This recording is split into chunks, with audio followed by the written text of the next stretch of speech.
예도는 존재의 숲에 있습니다. 지금부터 폴 리que르의 성서 해석학이라고 하는 주제로 여러분들과 함께 사유여행을 떠나려고 합니다. 리que르는 포스트 구조주의자들 가운데서요 보수주의자로 알려져 있고 또 그리스도교의 전통에 입각하여 상당히 많은 공부를 했고, 그 다음에 또 신학뿐만 아니라 철학에 있어서도 그 텍스트를 읽어내는 능력이 탁월한 거죠. 그런 철학자인데, 푸꼬나 둘레즈에 비해서는 대한민국에서도 그리스도교 쪽에서 신학 쪽에서 연구하는 정도로 그치고 있는 게 현실인데, 그럼에도 불구하고 폴 리que르는 세계적인 포스트 구조주의에 속하는 철학자로서 대단한 어떤 능력을 갖고 있죠. 문학론, 예술론, 그 다음에 사회철학, 이 모든 것을 통틀어서 한마디로 어떤 것도 버리지 않고 다 활용하여서 대화하려고 하는 르몽드지의 어떤 그 폴 리que르에 대한 평가가 대화의 철학자죠. 그런 철학자인데, 오늘 예도는 폴 리que르가 68 좌파 운동, 그죠? 학생 운동으로 번져나가는데, 이 시기에 보수와 전통의 수호자라는 어떤 좌파 학생들로부터의 비난을 받고, 그 시기에 낭테르 대학교에 학장으로 있었는데, 거기로부터 밀려나서 이제 미국으로 가게 됩니다. 잠깐 루뱅 대학교에 있다가 시카고 대학교 디비니티 스쿨 신학대학원에서 약 15년, 10년 이상의 교수 생활을 하게 되는데, 어떻게 보면 폴 틸리히의 후속으로서, 그죠? 후임 교수로서 있었다고 볼 수가 있어. 그 시기에 리que르는 성서 해석에 대한 에세이들을 쓰는데요, 예도는 당연히 여기에 국한되지 않고 리que르의 철학 세계를 왔다 갔다 하면서 그의 성서 해석학의 독특성, 이런 것들을 오늘 강의에서 살펴보려고 합니다. 성서 해석에 대한 에세이에 머무르게 되면은, 물론 거기에도 그의 초반기에 특히 해석의 갈등에서 나타난 그의 철학적 해석학의 방법론, 그죠? 이런 것들이 적용되기도 하는데, 거기에 국한되면 뭔가 리que르의 성서 해석학이 성서를 해석하는 것에만 국한되는 그러한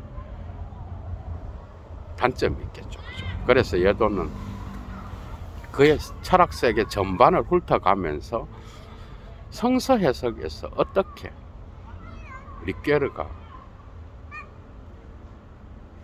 20세기의 해석학의 담론을 형성했는지, 이런 특징들을 살펴보려고 합니다. 여러분, 리que르의 철학은 전통에 대한 귀속성, 회리히카이트라 그러죠, 그죠?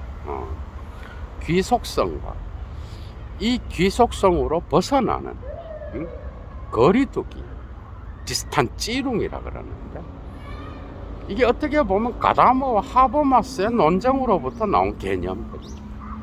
그런데 이 전통에 대한 귀속성과 거리두기, 디스탄찌룽을 함께 리que르의 철학에 적용시키면 리que르 전체를 볼 수 있는 눈이 열려요.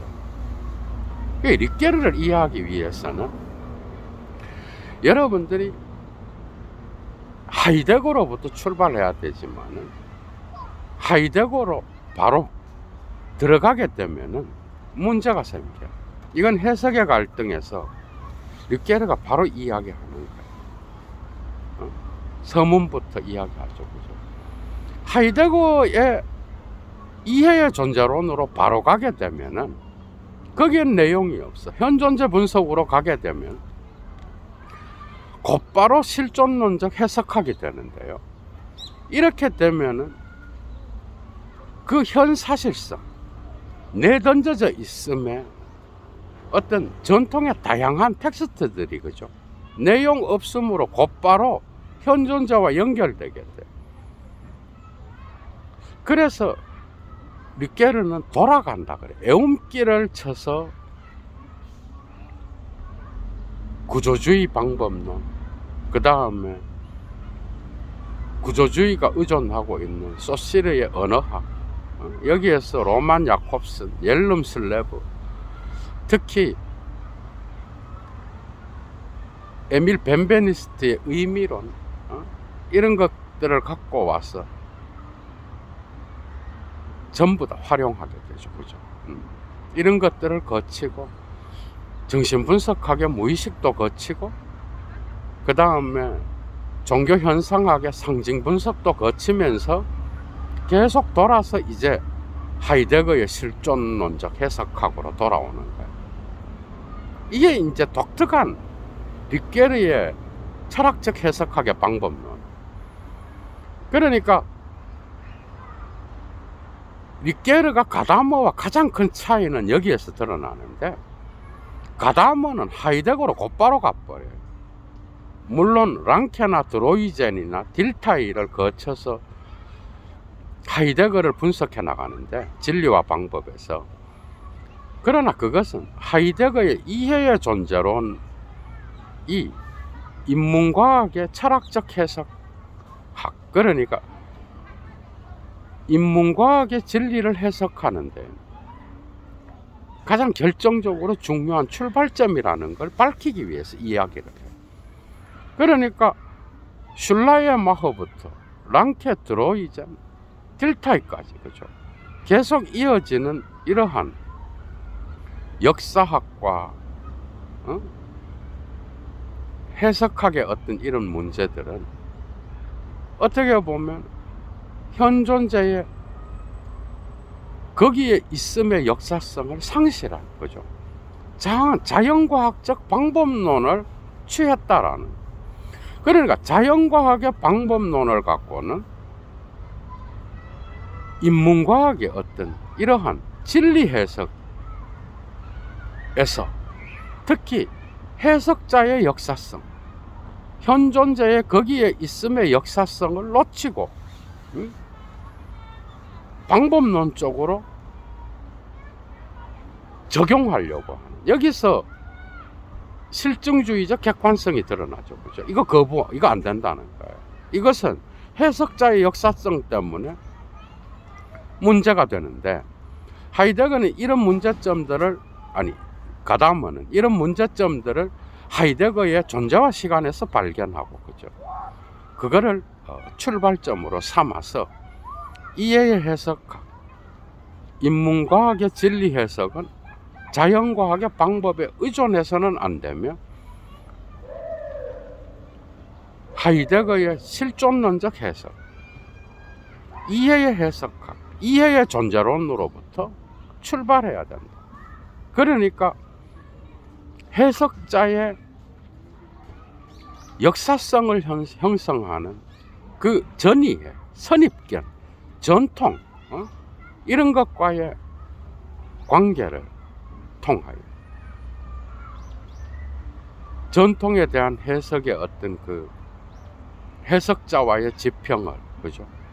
드러내는 그런 방식으로 나가. 근데 르케르는 이렇게 나가지 않았어. 르케르는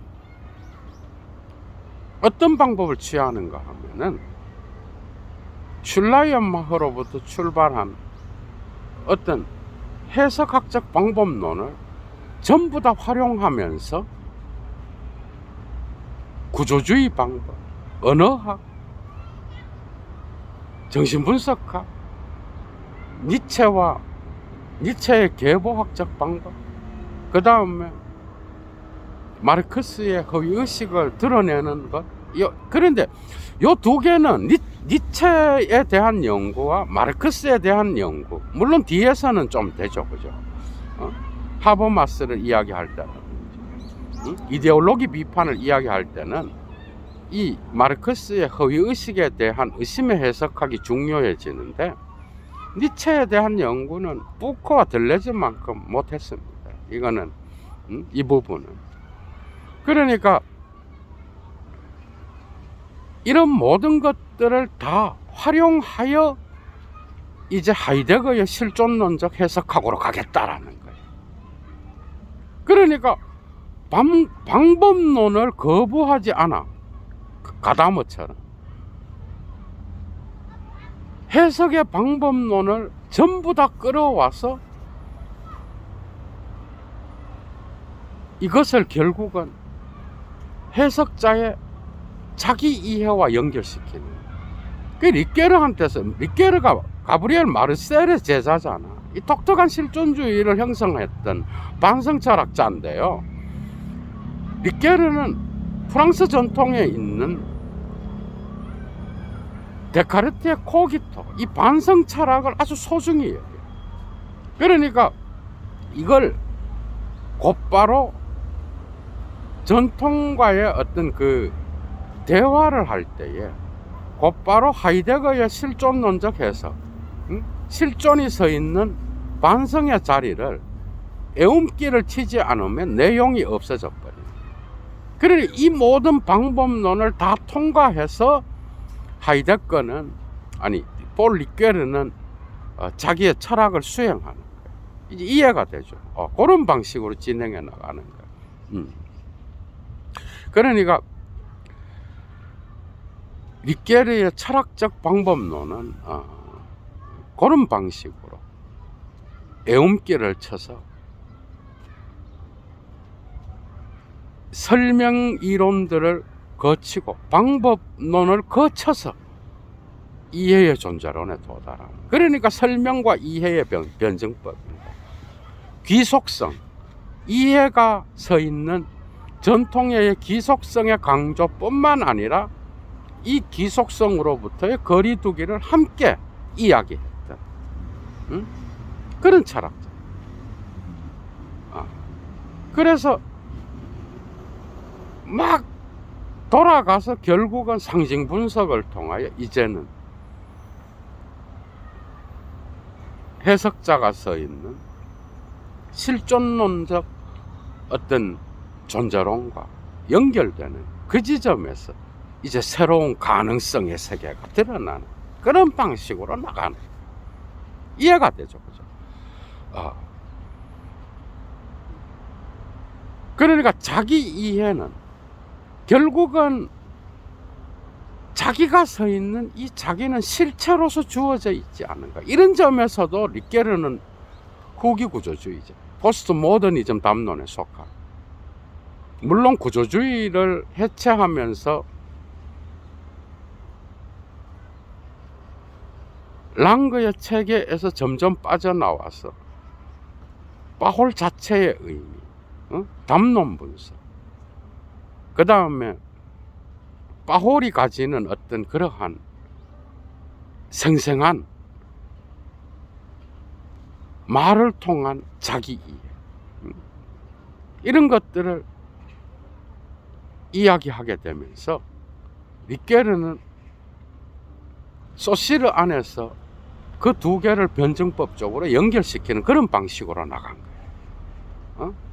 그러니까 랑그의 하이데거로 곧바로 가면은 바홀의 실존의 구조만이 드러나는 거예요. 그러니까 하이데거를 소시르적으로 설명하면은 이 바홀의 실존론적 이 분석은 체계를 무시한 어떤 그런 게 돼버리는 거예요. 그러니까 리케르는 체계를 돌아서 인류의 어떤 텍스트에 보고, 그 다음에 전통에 보고,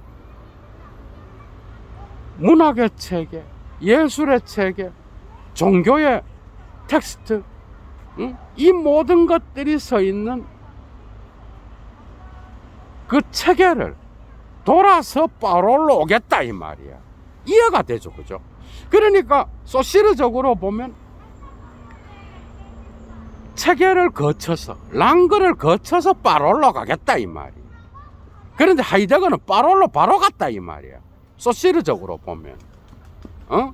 그래서 하이데거가 중요한 철학적 해석학의 토대를 형성하는 통찰을 이해란 개념을 통하여 주지만은 그 이해는 이러한 긴 우회로를 통하여 신화의 체계, 그 다음에 상징의 체계, 무의식의 체계, 이 과거로 계속해서 돌아가는 거잖아, 그죠? 그러니까 인간의 실존의 조건을 형성하는 이 체계를 철저히 분석하고 그 다음에 실존으로 돌아오겠다 이 말. 여기에 자기 이해가 들어가. 그러니까 폴 리케르한테서 스와 멤무라 그러죠, 그죠? 이 자기 자신을 이해하는 거. 이거 하이데거가 이야기한 거예요, 존재와 시간에서. 그러니까 자기 자신을 이해하는 거는 바로 실체로서의 자기가 주어져 있음을 이해하는 게 아닌 거예요. 그러니까 자아는 실체가 아니야, 그죠? 이 자기, 이 스와는 되어가는 그러한 존재인데, 이거는 자기 안에서 자기를 이해하는 방식으로 실체로서 드러나는 게 아니라 오히려 지금까지 인류 역사가 형성되어 온 어떤 전통의 보고, 예술론가, 문학론가, 그 다음에 철학의 전통, 이 모든 것들, 그 다음에 종교적 전통이 만들어낸 신화론, 이 모든 것들을 다 거치는. 그러니까 하이데거는 곧바로 현사실성 내던져져 있으면서 현 존재의 실존론적 분석으로 들어가잖아. 그거 안 된다는 거야. 그러나 하이데거가 이제 마지막에 중요해지는 거죠. 이 모든 것을 돌아서 이제 이해의 존재론과 만나는 그런 방식의 철학을 구사한다.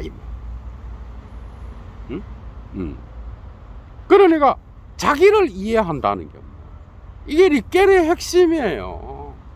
자기를 이해한다는 거는 결국은 자기가 서 있는 거기에를 이해하는 것이고, 그 거기에는 그냥 내가 그 서 있는 자리에서 나 자신을 봄으로써 이해되는 게 아니야. 나 자신은 오히려 지금까지 형성되어 온 전통과의 대화를 통하여 나 자신이 형성되어 가는. 그런데 전통은 뭐야? 이야기로 구성되어 있어, 그죠? 이게 결정적인 거야. 그러니까 이야기로 구성되어 있고, 이 이야기는 언제나 내가 타자에게 어떤 것을 말한다. 이게 이제 벤베니스트를 통하여 리케르가 끌어낸 독특한 담론의 개념. 그게 나는 타자에게 어떤 것에 대하여 어떤 것을 말한다. 이게 담론의 핵심적 의미야, 리케르한테서. 이해가 돼요? 완전 푸코랑은 달라. 그러니까 이미 바홀과 랑그의 체계를 함께 이야기해. 그런데 리케르는 이 바홀의 중요성을 결코 놓치지 않아. 그래서 의미는 언제나 지시체와 관계돼, 리케르한테서. 그러니까 성스는 레페런스와 관계돼. 그런데 일 레페런스가 있고 이 레페런스가 있어. 그 일 지시체는 기호의 체계 안에서의 차이를 통하여 드러나는 의미야. 기호 체계가 갖고 있는 의미야. 그런데 이 1차적 의미는 언제나 2차적 지시체로 나가게 돼 있어. 체계에서 바로 올라가는 거야. 재밌죠, 그죠? 그러니까 텍스트의 체계 안에서의 의미가 있어, 그죠?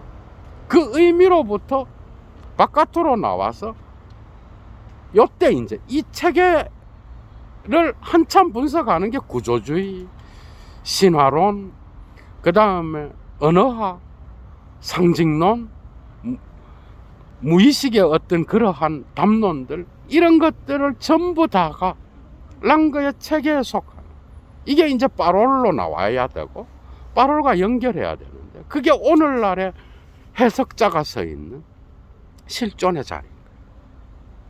이해가 되죠? 이런 것들이 토대가 돼 있어요. 여러분들이 리케르를 이해하려면.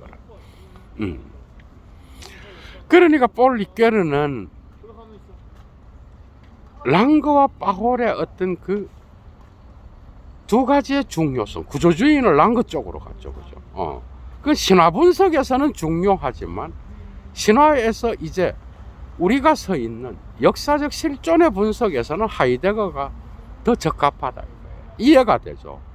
이런 방식으로 연결되는 거예요. 그렇다 그러면, 그러니까 자기를 이해한다는 거예요, 그죠? 나 자신을 이해하고 결국은 자기 이해의 문제로 해석하고 돌아가잖아. 응? 하이데거가 이야기한 것처럼 이해는 언제나 자기 이해로 수렴돼. 그거 당연한 거죠, 그죠? 타자를 이해하는 것도 자기 이해가 없이는 불가능한 거. 그거는 기본인 거예요. 자기를 잘 이해하는 자가 타자도 잘 이해하는 거야. 그런데 이 자기 이해는 이런 먼 애움길을 거쳐서 인류 역사가 만들어 놓은 모든 전통의 텍스트들과의 대화를 통하여 나 자신이 되어가는 거예요. 그게 나를 이해한다는 거는 전통을 이해한다는 거예요.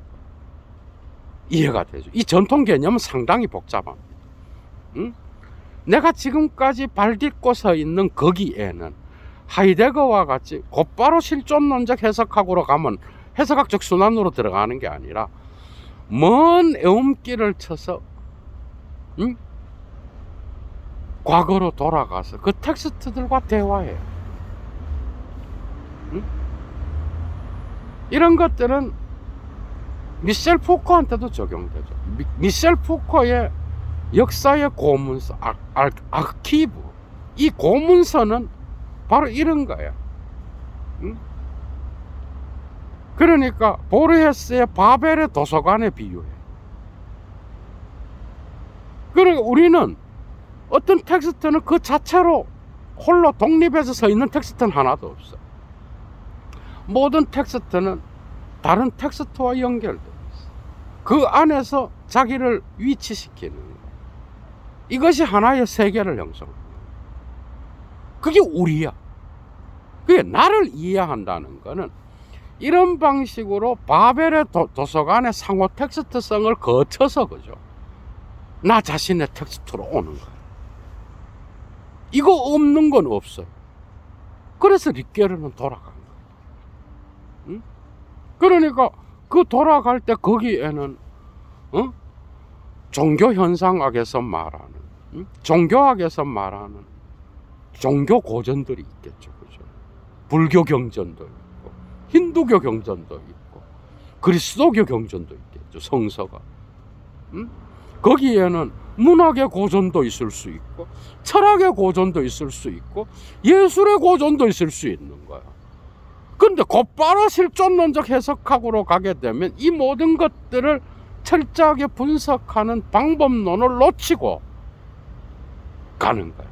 그런데 가다머는 하이데거의 어떤 이러한 이해의 존재론으로부터 우리가 이해하는 어떤 그 텍스트를 이해하는 현상을 분석한 거야. 그대로 드러내려고 그랬던 거야. 그러니까 리케르랑은 의도가 다른 거야.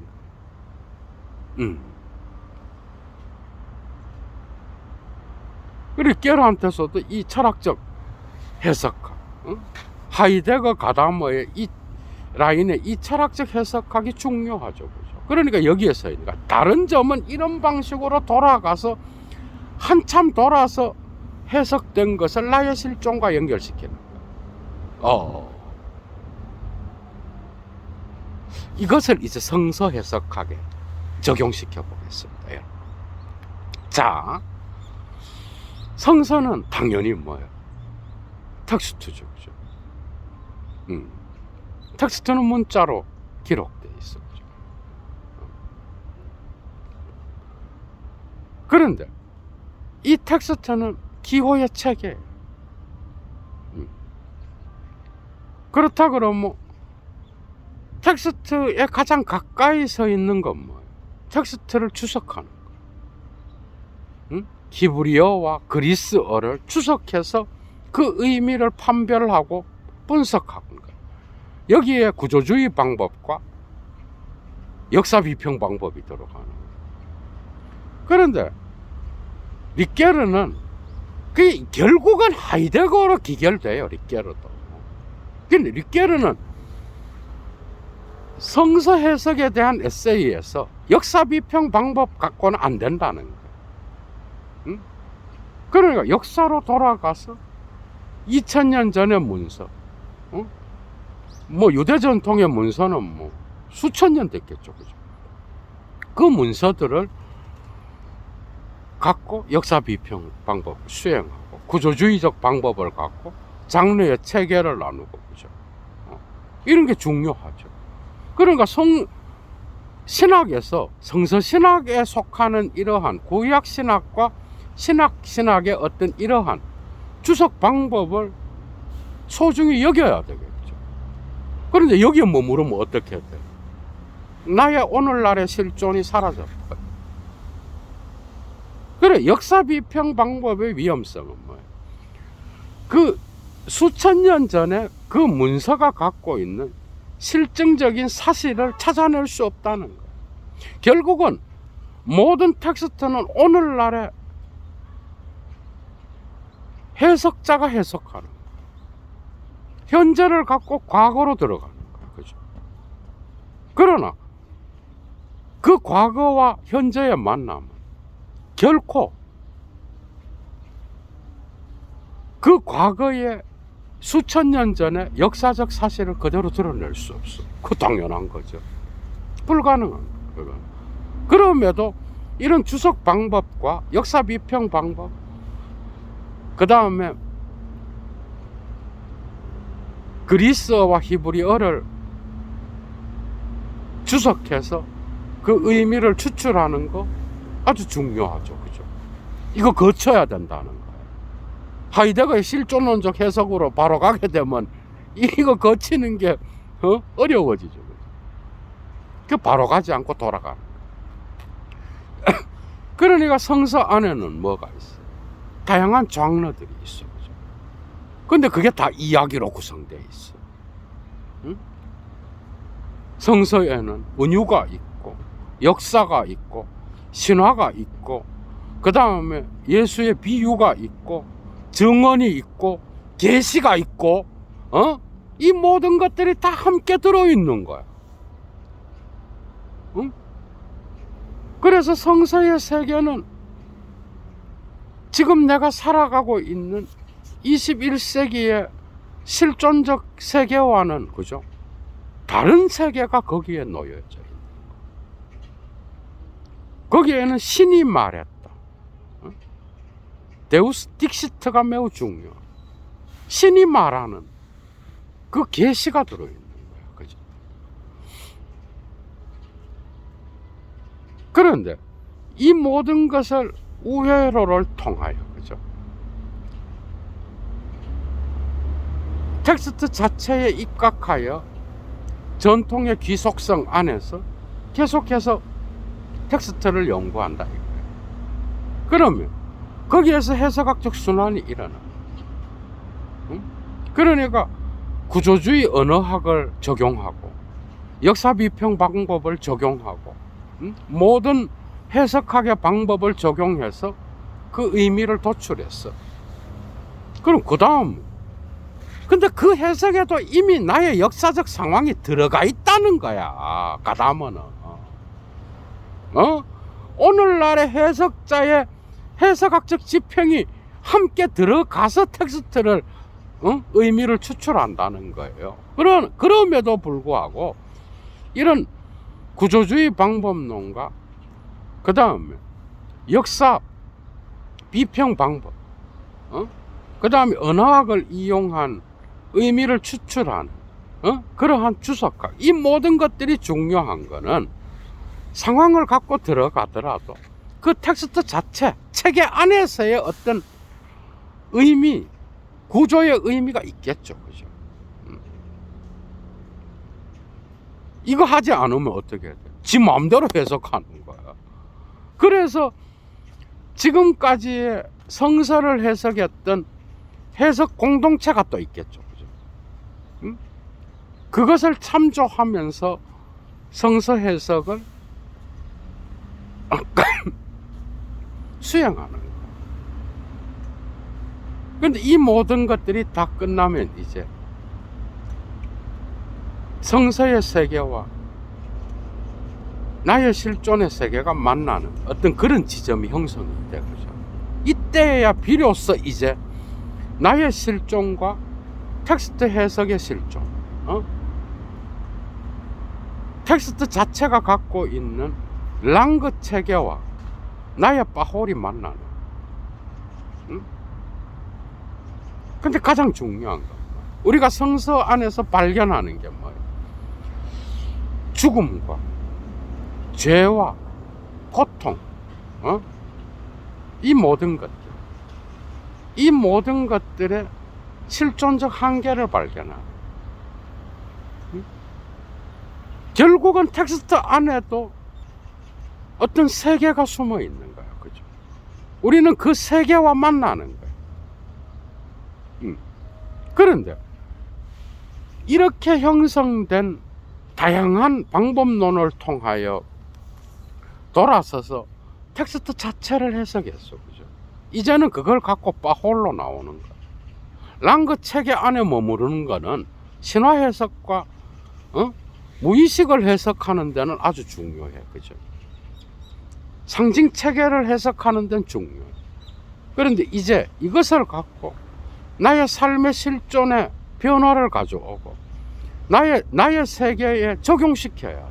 적용의 문제가 있는 거야. 이때 하이데거의 실존론적 해석학, 이해의 존재로는 정말 중요해지.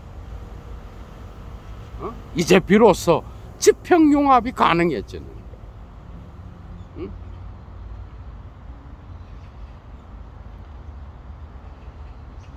그런데 이 모든 것을 수행했다고 해도, 그렇다 그러면 우리는 전통에 기속돼 있기만 하는 거예요. 우리는 성서의 말을 그대로 따르고 신의 말이니까 그것을 그대로 따라가는 수동적 해석에 머물러야 되는 거야. 그거 아니라 이런 것도 이제 가다모랑 다른 거예요. 이데올로기 비평할 수 있다는 거예요. 그러니까 나의 자기 이해는 뭐예요? 이러한 고전과의 만남, 성서와의 만남, 그죠?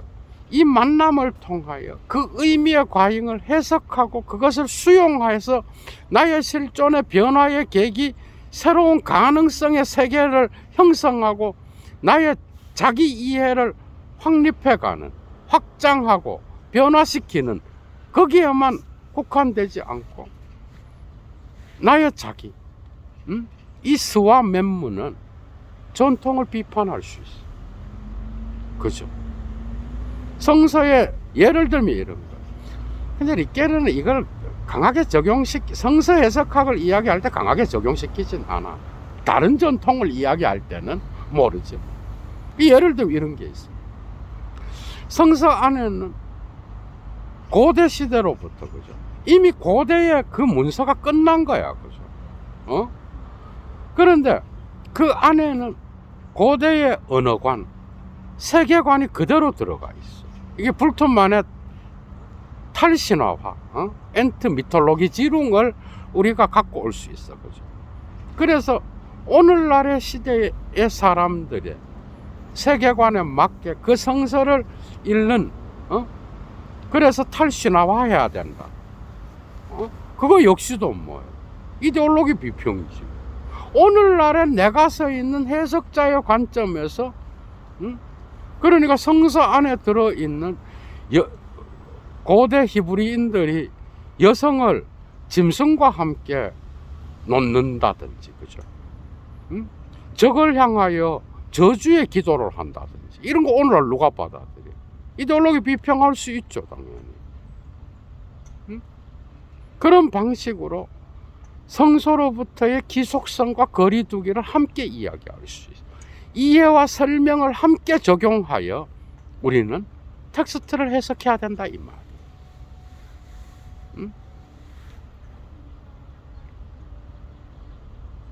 이런 모든 것들이 끝난 이후에 나의 자기 이해는 또 달라져요. 그러니까 나의 자기는 실체로 존재하는 게 아니에요. 닉게르한테서 이 자기는, 해석자는, 오늘날 나는, 그죠? 과거의 전통, 지금까지 인류 역사가 만들어 놓은 문화적 보고들과의 대화를 통하여 형성되어 가는 존재라는 거예요. 실체가 아니에요. 그러니까 이 과거의 텍스트와의 만남, 텍스트의 지평과 나의 지평이 결합되면서 새로운 또 다른 가능한 세계가 열려지는 거예요. 여기서 이제 하이데거가 중요했죠. 새로운 가능성은 언제나 나의 과거의 전통을 재해석함으로써 열려지는 거예요. 맞죠? 그죠? 응? 그래서 우리는 성서의 세계와 만나면서 충격을 받고 도전을 받고 때로는 언짢을 때도 있고, 나의 편안했던 이 자아가 도전을 받아서 전복되는 경우도 있고, 거기에서 뭔가 걸려 넘어지는 말들도 있고 이래.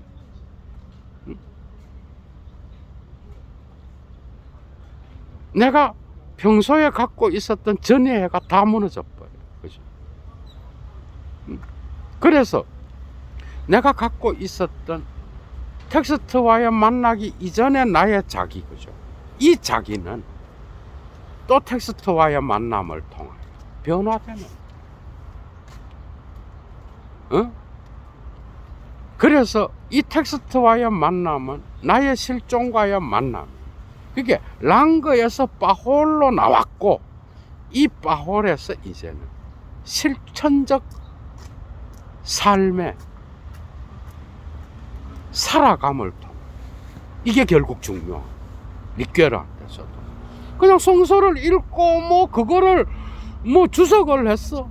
그런데 그게 나의 지금 내가 서 있는 거기에를 변화시키고 새로운 가능성으로서 나의 삶과 연결되고 실천과 연결되지 않으면 그게 뭔 소용이 있겠냐. 이런 것들이 이제 텍스트에서 행동으로 가는 거야. 그러니까 닉게르의 성서 해석학이라고 하는 성서 해석에 대한 에세이 역시도 그의 전체 작품과 관계되어 있어요. 그러니까 해석의 갈등, 시간과 이야기, 텍스트에서 행동, 이런 대작들과 다 연결되어 있는 거예요. 그러니까 새로운 가능성, 이건 뭐예요? 가능성의 세계는 뭐야?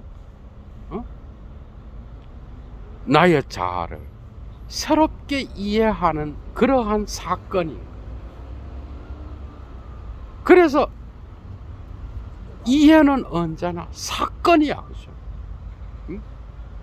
하이데거를 따라. 그게 결국 닉게르는 결론은 이렇게.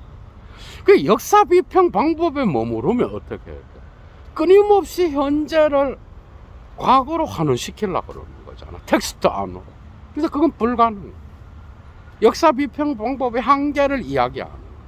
닉게르는 성서 해석에서 결국 그러한 모든 방법을 통하여 해석된 것은 나의 실존과 만나게 돼 있다라는, 결국 자기 이해와 귀결될 수밖에 없다는, 연결될 수밖에 없다. 그러니까 삶의 실천으로 가서 지금 내가 서 있는 여기 이 자리에서 그것이 사건으로 나타나야 된다. 재밌죠, 그죠? 그렇지 않으면 역사 비평 방법에서 히브리어로 뭐 찾고 그리스어를 찾아서 파싱을 하고 그 의미를 추출해냈어. 그래서 너 히브리어 잘한다, 너 그리스어 잘한다, 거기서 머물러. 그게 뭔 소용이 있어? 거기에서 이제는 나의 실존의 바홀이 서 있는 자리, 이 랑그 체계에서 추려낸 이것을 뭐야? 다양한 해석 방법론을 갖고 적용해서 추려낸 이것을 뭐야?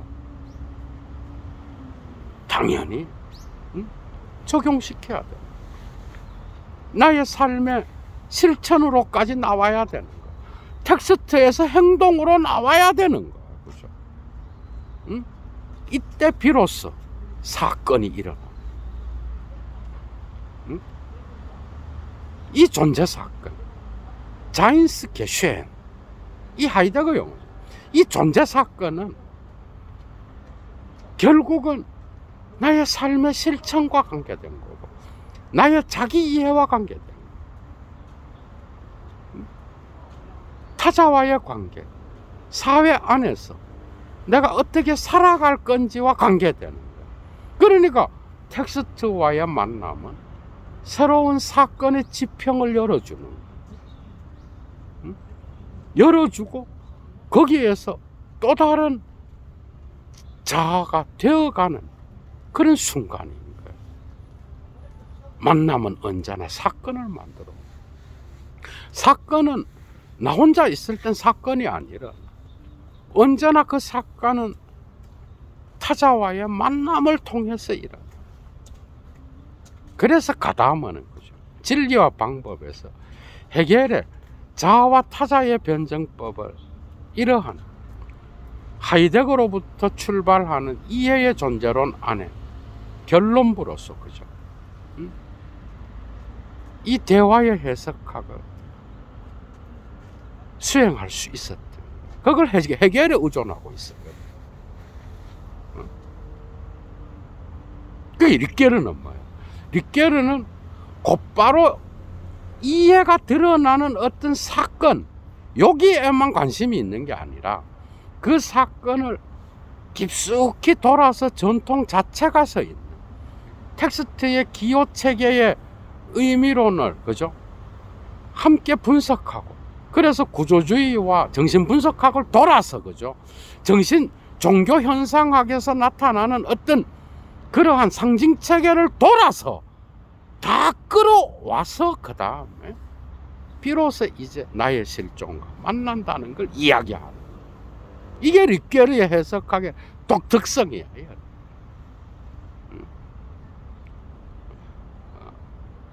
오늘 강의를 통하여 정말 많은 것들을 생각하고 배우는 분들이 많아요.